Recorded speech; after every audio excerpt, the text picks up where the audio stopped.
Okay ready take 10. అట్లుండి అట్లా మాట్లాడు first. అసలుకి నేను ఒక టీ టోటలర్ని, అసలు కాఫీకి ఫుల్ అడిక్ట్ అయిపోయినా. ఇంత పర్ఫెక్ట్ కాఫీ ఎలా పెడతావు ప్రతిసారి అన్నట్టు అది చెప్పు. Ready 1 2 3 go. అసలు మా ఆయన కాఫీ పెడితే ఉంటుంది, నేనైతే టీ కోసం ఫుల్ అడిక్ట్ అయిపోయినా. అక్కడ పట్టుకుంది, మా ఆయన కాఫీ పెడుతుంటుంది అసలు టీకి అడిక్ట్ అయిపోయినా అని చెప్పేసి అంటుంది. ఇంత పర్ఫెక్ట్ కాఫీ ప్రతిసారి నీకు ఎట్లా పాసిబుల్ చెందు? నేను ఒక టీ టోటల్ని. టీ టోటల్ వా? Okay ready take 10. మా ఆయన కాఫీ పెడితే మా కాఫీ ఈ 2 5 6 కప్పులు కూడి తాగినట్టు అవుతుంది. కాఫీ పెడితే చెప్పు. ఎట్లా ఎందుకు రికార్డ్ చేస్తున్నావు నువ్వు? Ready 1 2 3 go.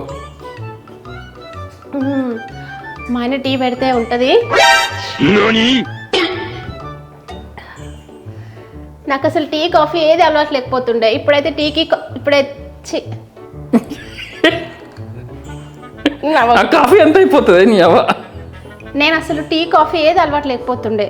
ఇప్పుడైతే కాఫీకి ఫుల్ అడిక్ట్ అయిపోయినా. డైలీ 3 times తాగుతున్నాం ఇప్పుడు. చందు, నాకు కాఫీ ఎప్పుడు మానిపిస్తావు? అమ్మో, సావిత్రి మళ్ళీ పుట్టింది గైస్. ప్రసన్న రూపంలో సావిత్రి గారు మళ్ళా పుట్టారు. ఇటు చూడు ఒకసారి, సావిత్రి గారు మళ్ళా పుట్టారు. నువ్వు నవ్వుతా కాదు అది. నేనేం నవ్వలేదు అసలు, నీకు నువ్వు నవ్వుకుంటా అంటున్నాను నన్ను. 1 2 3 గో.